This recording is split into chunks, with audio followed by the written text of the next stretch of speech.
Welcome to Live, Life Inspired Views for Every Day. My name is Chris Meyer, and I'm a curious soul. Have you ever sat in a place where people walk by, or in restaurants or waiting rooms, and counted how many people have their noses in their smartphones? Have you often found that you are one of those with idle time or sitting with friends and do the same thing? These past weeks, I've been preparing several talks to give on Jonathan Haidt's book, The Anxious Generation. In his research, Jonathan Haidt found that between 2010 and 2015, adolescents became more anxious, depressed, and fragile. He also found that many boys got lost in cyberspace, which made them more fragile, fearful, and risk aversive. He talked with many parents and teachers who noted that students were struggling, and many seemed to have little resilience, perseverance, or ability to work with others. The adults were all talking about the students' fragility, but none had any idea what to do about it. I learned that somewhere along the way we have nurtured the fragility of our children. He places much of the responsibility on the increased use of social media as it became habitual and central in our young people's lives. The experiences that made them grow into anti fragile no longer were a part of the growing experience because the smartphone was so absorbing of time, attention, and emotion. Young people now often avoid the challenges in real world situations found in playing outside unsupervised, taking risks, getting hurt, figuring out how to deal with situations that build anti fragility. Height's of colleague Nassim Taleb wrote a book entitled Anti-Fragile: Things That Gain from Disorder. His premise is that we need to metaphorically get knocked over now and then to become strong. Haidt states that the best parenting book he found suggested parents look for opportunities to frustrate their children every day, as it will build skills needed to eventually become confident and resilient people.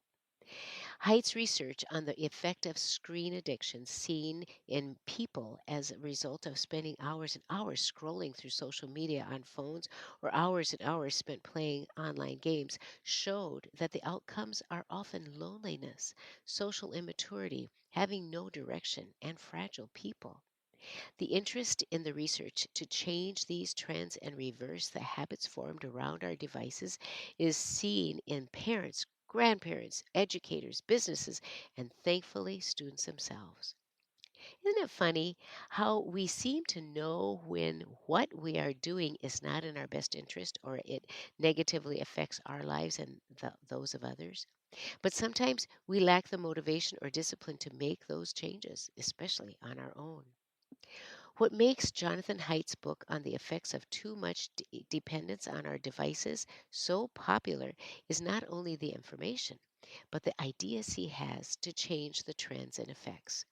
In his book, he suggests four solutions. Number one, no smartphones until age 13. Number two, no social media until age 16. Number three, phone free schools. And number four, far more unsupervised play and childhood independence. The magic of making these things a reality and therefore a way to change the habits of screen time involve community. I suggest parents get together and put into practice those four solutions. Then their children won't be the only ones who have to wait for smartphones or social media until they are older. Groups of adults talking together, college students forming groups, all can help encourage limits on scrolling on our phones or spending hours and hours playing games. We give precious, precious time away, time that is called living. One day it will be gone. And we will wish we had spent more time devoted to our relationships or doing things that were productive and meaningful in our lives. Haidt's solution to the dilemma is a practical suggestion. I love that it centers around community. Look at all the examples of successful community like helping groups, Alcoholics Anonymous, and Weight Watchers. We gain courage and strength from those around us who often have struggled with a similar challenge or have the same goals they are working toward.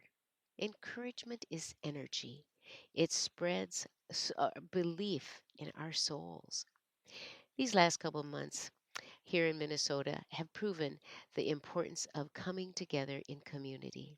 The courage to reach out, to wave, to help others are hallmarks of our human nature when crisis has turned our world upside down. Crisis throws us into a space that allows us to become brave or courageous even when we don't feel it. It has made fragile people strong. Though our young people may be consumed with social media and screens, missing real life experiences from being knocked down, learning natural consequences from outside play and taking, there is hope that the instinct to live courageously in the face of crisis will come alive when the time comes. We can become aware of the power of tech companies to addict our minds to mindless time on a device that wastes life and keeps us from interactions with real people. More and more young and older people are feeling the need to change their screen habits. See, the world still goes around. We learn from mistakes. We stand up to big corporations to making unhealthy products that make us blindly follow. We aren't fragile followers. We learn, and from that we do better. So this week, on your bathroom mirror, write, I will screen my screen time so it does not come in front of relationships and living my life. Join me next Monday for Live, Life Inspired Views for Every Day. I'm Chris Meyer, and I'm a curious soul.